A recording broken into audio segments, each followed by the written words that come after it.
Guys, if your purpose isn't the number one thing in your life, women will always run your life, and it's going to be hard to direct your life in the way that you want if you don't have a higher purpose. So I'm going to give you a backstory on me. I'm 42 now. I know I look pretty good. I've been working out for like 20 years or something like that.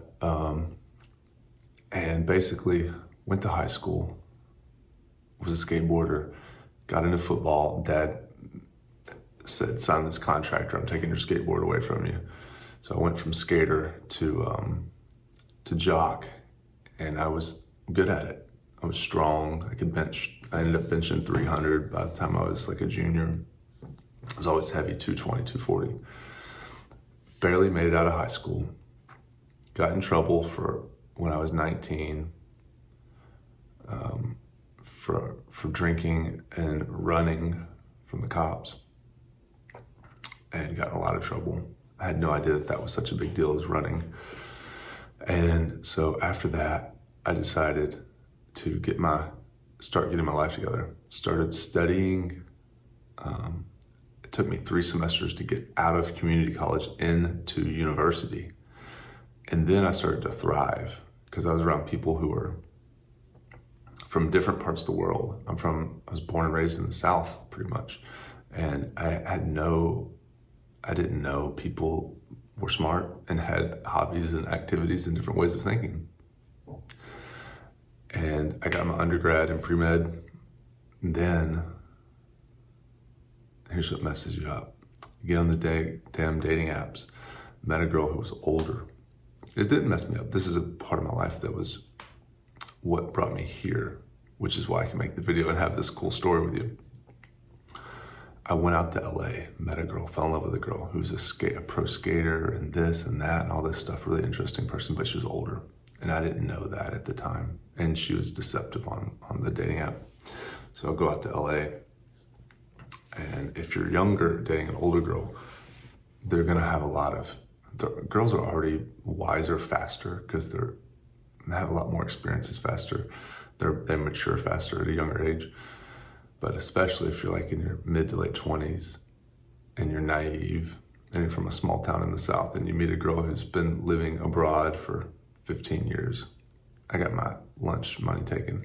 Not really, but I ended up in LA. I drove my little Honda Civic hatchback out to LA and ended up sleeping in my car. And because we fought so bad that the skin on my arms was falling off. I was so anxious and traumatized by fighting. Like I'd never been in verbal conflict like that before, where someone's shouting you down and basically attacking your character constantly. And just, she had a lot of issues. And so through that experience, I slept in my car for 1 to 2 months. I had no friends, no family, no job. I started getting personal training. I figured out how to first of all, I got a job at a hotel, parking cars. And then they started stealing my tip money. And I realized I'm so pissed. So one night, I decided to take it upon myself. Instead of pulling my tips, since they were taking my tips, I decided to work for myself that night. And so I went up to all the pro athletes and everybody that was standing in line to get their car parked, and they were just acting like momos running around. And so I would walk up to the alphas and I'd be like, what's up, boss? You need your car? I got you. And I would go down and get their car for them. And then they'd throw me like a 40, like I'd skip everybody else and they'd throw me like 40 or 50 bucks. I just did it for one night in order to make my money back that they took from me. And I stuffed it all in my shoe. And then I went down to the beach and I quit. And then I went down to the beach and spent the night on the beach for about a week or 2. And eventually one of the guys I worked with, he had a studio apartment with a leather couch and a bed. And he said, bro, I got a couch. I was like, I'm sleeping in my car. He's like, no way. He's like, you can crash on the couch. I crashed on a guy's couch for 6 months, right? So we're in Beverly Hills. There's a cheap street in Doheny and Beverly. It's like rent was like $1,000, back then. and in the studio apartment. And man, that was hard and also good. But I went from like pre-med, thinking I was going to do that, out in the middle of LA, like sleeping on a couch, sleeping in a car, sleeping on the beach. And that was gnarly. And a lot of things happened in between. My car got broken. I remember my tips got stolen out of my car as well, got broken into. I mean, there's just so many stories. More. I forgot more stuff than I remember from LA, honestly. There's so much happened. So, in the couch, then finally I get a client, personal training client, on Runyon Canyon. I walk up, and it's like the producer of White Men Can't Jump. There's two middle-aged, like a little bit older ladies. They're good. Usually that's a good clientele demographic.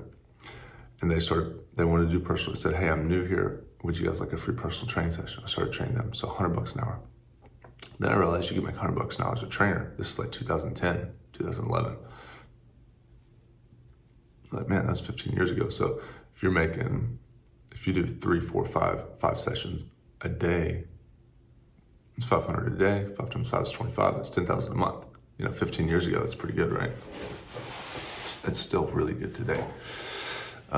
So I was like, man, so I had this one client, and I was literally sleeping in my car sometimes, and I'd go meet him to train him. So bad. And it was a hard time, because I had no friends, no family, no community, and I was just doing my best just to make it. So I finally got out. I finally went to a therapist, and that therapist was like, have you ever heard of like Stockholm Syndrome, where you keep going back to the abuser? And I was like, oh. I was like, that's me. And so once I realized that, I got out of the situation, right? And I got out of the situation, and I started working on my business, and I met someone who was really stable, and we crushed it for like 5 years. I helped her make her own business, showed her how to make $150 an hour teaching courses online, courses online, language courses, a tutor, language courses. So here we are crushing it. And then I'm like, oh, I'm making $100K. Like, what are you supposed to do? I have no idea what I'm supposed to do I have no idea. Like, I just blew all of my money, And then I learned about early retirement. And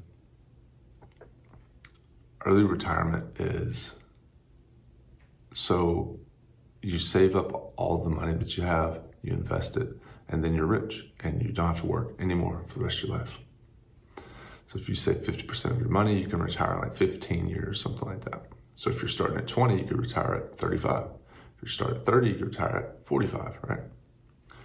So we did that for like 5 years. We got like a significant way there.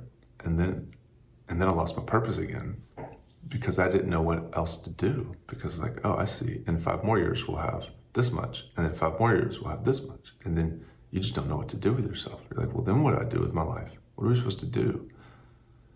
Like, you think it's going to be great, but then you wake up and you're like, well, I don't want to spend my money because I'm using it so I can not have to spend my money the rest of so I can live and be retired. But then you're like, well, what am I supposed to do? Okay, well, we'll go work out.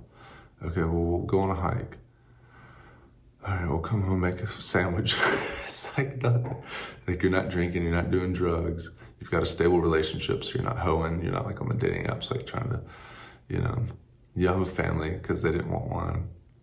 And then you're like trying to figure your life out.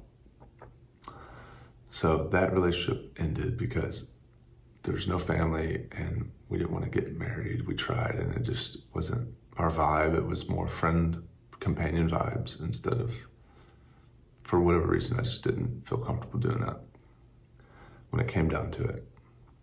So I moved back home, and there's still this, you're leaning on your money and your investments and your early retirement mental framework, and it just doesn't work because you don't have a purpose in your life. And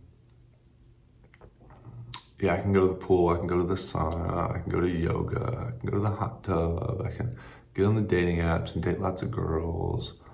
I can do whatever I want to do.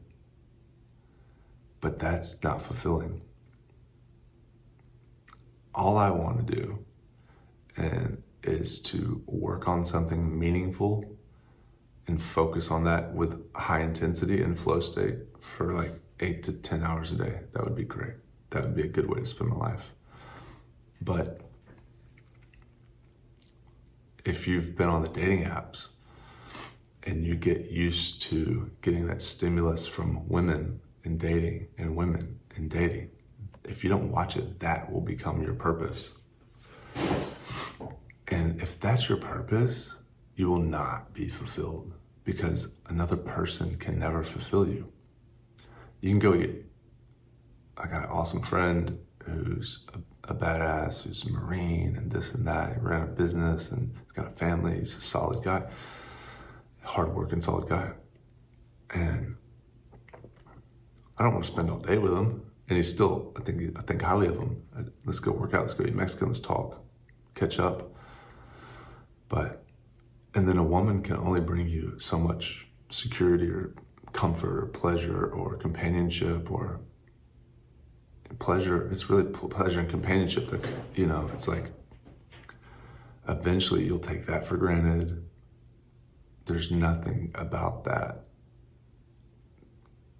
is going to fulfill you to your core. And you eventually get down to God, spirituality, and your purpose in life. That's all you have as a man. And you have your family, right? If you have a family and you take care of them, they're number one, right? But you relying on her, she's going to change. Her mood's going to change. She's going to get to a point in her life where she might not want to be around you anymore. And you have no control over that. You don't. She can just up and leave whenever she wants. And if you're not rooted in a higher power or your purpose, you'll just get blown around in the wind constantly by other people's moods, attitudes, how they treat you, how you feel about yourself. Your sense of confidence will go down because you feel like a loser because you're not doing anything, because you are a loser, because you're not focusing on something that's important to you. Even if it's trading pogs or the flip coins back in the day, whatever it is, if it excites you and it makes you happy, do it. But not like, and for a while, it might be dating and running around and dating and dating and dating, but eventually that'll run out. And I'm not scriptural or biblical, but like Ecclesiastes, I think it is, or Song of Solomon, I can't remember. The king, he runs out of, I think it's Solomon, he runs out of pleasure. He's like, I've got 800 wives, all the best in the world, and I sleep with 3-4 a day, and I've had all the money, and it just doesn't fulfill you. But it's a trap. It's an addiction. It can become a trap. It becomes something that you lean on, and if you don't watch it before you know it, it becomes your purpose, and there's nothing there. The thing that gives you that excitement also will give you that pain. And if you have your purpose set in your life, which right now my purpose is this, making this video for you guys, right? Using my 42 years experience to show you that if you don't focus intensely and hone your skill and your focus on your purpose, you'll feel not good about yourself because you don't have things to do that are important to you, which means you don't have things you value in your life, which means you're not able to wake up and feel like you're playing a role or you're doing something that is meaningful to you, which means you have a life that is not meaningful. And it's important to have a life that's meaningful to you. Because if you don't feel like your life is meaningful or purposeful or exciting, at least, it needs to be meaningful, and because excitement comes and goes. But if it's meaningful, then you feel like you have a purpose here. And everybody does have a purpose here, but you have to cultivate it and you develop it along the way. So all those experiences that I went through, and I left 100 out, but get you to the point where like, oh, I've exhausted that resource, I've exhausted that, I've played over here, I've done this, I've been to LA, I've seen this, I've trained the Saudi foreign minister, I've trained famous people, I've been around all this stuff. Coming from a small town and then going in the Hollywood Hills and training royalty and seeing all the interesting stuff I never would have seen in my entire life. And then coming back home and be like, all right, I learned all this stuff. And now I get to share it, share the stories, share the wisdom, share the things that I learned on my journey with you guys. So you have to cultivate your purpose. And I just want to let you know that you're not going to find it in women and drugs and alcohol, partying. That will never, ever, ever, ever, ever, ever give you a fulfilling, meaningful, purposeful life. Because you're just using the women to get excitement and pleasure. You're just using the drugs to get excitement and pleasure. And it's a trap. You know, in the Bible, it talks about not doing it. It's like they're saying don't do it, not from a moral. It's like it just doesn't work. It doesn't make you a soulful, healthy, regulated individual that can help other people lift their lives up and be healthy. You get it? So purpose, purpose, purpose. If you're a young man, you have to dedicate yourself. It's when I was coaching people before I got married and divorced about 1.5 years ago, my purpose was to, at 39, get in the best shape of my life and help as many people as I could get out of the depression, anxiety, and get into shape.